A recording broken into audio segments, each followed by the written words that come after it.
Live from downtown Detroit, home of WDIV and Click on Detroit, Local 4 News at 6 starts now. Frightening moments inside a Burlington coat factory store as workers are tied up during an armed robbery. They're coming to the truck now. A dramatic arrest in Shelby Township as police nab a group suspected of a long string of business break-ins. And these trains haven't moved in days, and they're making lots of noise. That has neighbors in one part of Oakland County at their wits' end. And it's not the sound of a rolling train or even a whistle. Strangely enough, it's worse. Train just sitting outside your front door for days. Annoying, costing some people some sleep. But look at this, the backup on the tracks runs all the way from Opdyke and Kensington on the north end to almost 12 Mile Road on the south end. Yeah, Local 4 business editor Rod Maloney has the latest on a Canadian National Railroad conductors strike that's hitting hard right here in Michigan. Most people, when you buy a home in an expensive suburb, you're looking for peace and quiet. And normally they have that here in Bloomfield Hills, except for now.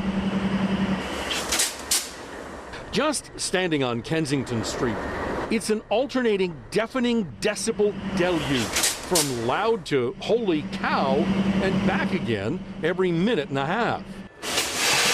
3 Canadian National trains idled on about 3 miles of track, car and chemical haulers that don't make noise. But across the street from Matt Ulanoff's house, 3 parked CN engines have sounded off since midnight last Wednesday night. We're used to hearing the train because we live right near the train tracks. We thought it was stuck. We just kept hearing the sound that you hear over my shoulder over and over and over. Endlessly. And we've got children.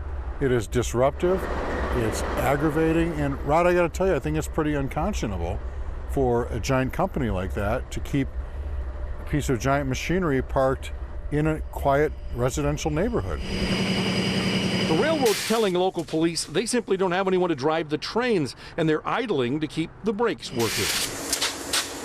Either we go to a hotel or we go out of town, but I don't feel like leaving my house to accommodate this company. That's unfair and it's not right. Now, here's a statement we just received from Canadian National. Unfortunately, 3,200 employees in Canada are on strike. While there are currently no labor issues in the U.S., the strike is impacting traffic crossing the U.S.-Canadian border. As a result, some trains are being held near the border. Because of the cold weather conditions, their locomotives must remain on to ensure safe operations. We apologize for the inconvenience this has caused, but for Matt and his family and the neighbors, really, they've all been complaining. This is Thanksgiving week, and a lot of them are going to be changing their plans, and they won't be at home. Back to you. So, Rod, if this is a strike situation, what are the prospects of a quick resolution here? Well, when you consider that the company is asking for an arbitration hearing to get somebody to settle it for them, I've been doing this for a while. I think they've got some real problems at the bargaining table, so this doesn't look like it's going to end anytime soon. Wow. All right. Rod, keep us posted.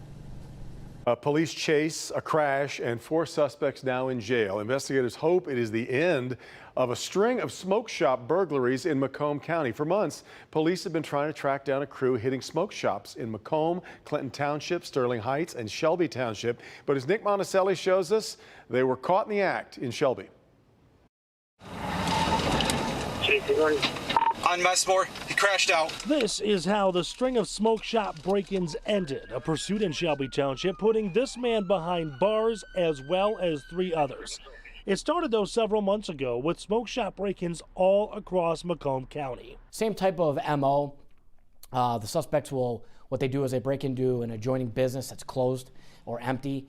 They break in there typically because there's no alarm. They go through that, and when they're inside, they end up actually drilling through and going through adjoining walls to the business, the targeted place that they want to end up doing the break and entering and stealing from. So the Sterling Heights Police Department put together a team tracking this crew, which eventually led them to this shop at 24 and Hayes last week Friday morning. Sterling Heights Police and Shelby Township Police were watching and waiting. it's a cat and mouse game, you know, and it's a waiting game. You got to be patient. You got to be patient. You got to put the work into it, right?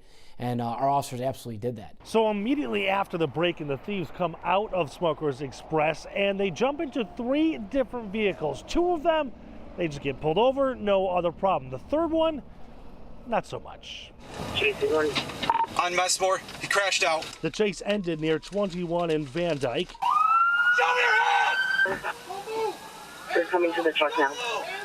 Stay there!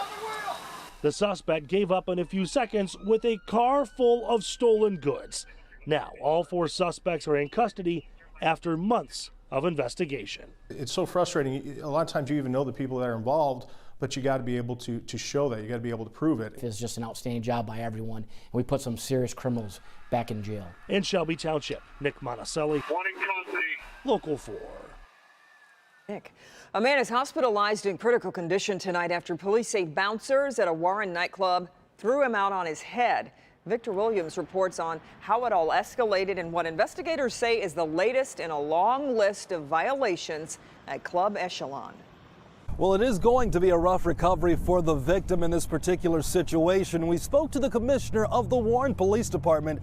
He tells me that this man was doing nothing but sleeping when he was critically injured by the bouncers here, the same men who were hired to keep the place safe. Here's a file on, they have 9 violations pending as we speak. Warren Police Commissioner William Dwyer says the Bluefin, also known as Club Echelon, has had quite a few problems over time. Selling to minors, selling to decoys, fights, not cooperating with law enforcement, disorderlies, it goes on and on. But the latest incident, the commissioner says, has gone too far. Witnesses indicated that the victim in this case was seated at the bar when he fell asleep. A bouncer or 2 escorted him outside the bar and threw him down, and his head struck a piece of cement. The bouncers then allegedly picked the man up, placed him in a car with 2 women, and from there he was taken to Detroit Receive Hospital and placed in critical condition. It's just indicative of the problems we've had with this club over a period of several months. Yet another point of concern is where these men were hired from to begin with. One of my detectives talked to the owner of the security company earlier today, and he indicates that he hires ex-cons. And back here live tonight, the last time we checked on the condition of this young man, he is still critical, but at least we're told that he is now stable. Reporting out here, Victor Williams, Local 4, back to you 2 in the studio. Victor, just curious, were you able to talk with the club's owner? We tried going to the facility where he works at. We even tried calling him once or twice on the phone, and unfortunately at this point in time, he has yet to return any of those phone calls. All right, Victor. Crime Stoppers is offering a reward after an armed robbery at a Burlington coat factory. Happened last week at the Roseville store, which is on Gratiot near Little Mac. Police say this man told workers to shut off the alarm, made a manager zip tie employees, and then demanded money be given to him from the safe. There is a $1,000 cash reward for tips that lead to an arrest. Of course, you can remain anonymous. Just call 1-800-SPEAK-UP. Also in Roseville, police are looking for a purse snatcher who got away in this SUV.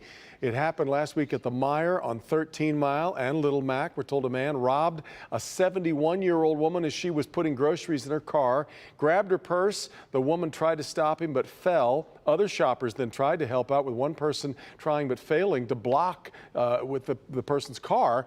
Drove off in this silver Cadillac Escalade from somewhere between 2002 and 2006. If you've seen it or know anything about what happened, you're asked to call Roseville Police. All right, time now for a check of the national stories you'll see ahead at 6:30 on NBC Nightly News. Lester Holt is in Los Angeles tonight with a preview of what's coming up this evening. Lester. Hey, Kim and Devin, tonight, outrage over an urgent call for help. The questions raised after a man suffering a stroke lost valuable minutes over a 911 operator's inability to find his address. Plus, it's the hot gift of the holidays, why giving an experience is so popular, and what deals to watch for. It's in our Price You Pay report tonight. Love the idea of an experience versus things, you know. But just about every type of gift is on sale for Black Friday. Does that go for these experience gifts as well, too, Lester? Absolutely, yeah. From flights to paradise to hotels to cruises, we're going to break down some of the great travel and adventure bargains to be had right now when we see you on Nightly News. Yeah, very good. Okay, we'll see you in just a bit. Makes sense. A lot of people just say they just don't need more stuff. Exactly. Right? Yeah. All right, ahead here at 6 o'clock, one of our favorite traditions of Thanksgiving week. Jason? So what does it take to turn this idea into a float for the Thanksgiving parade? Well, not just yet. You'll see the final product straight ahead. Temperatures today not too bad, but we will get warmer at least one day this week. Unfortunately, it's coming with some not so nice stuff. We'll discuss that coming up. Ben. And it's happened again right before Thanksgiving. What you need to know about romaine lettuce before prepping that big salad for your holiday feast.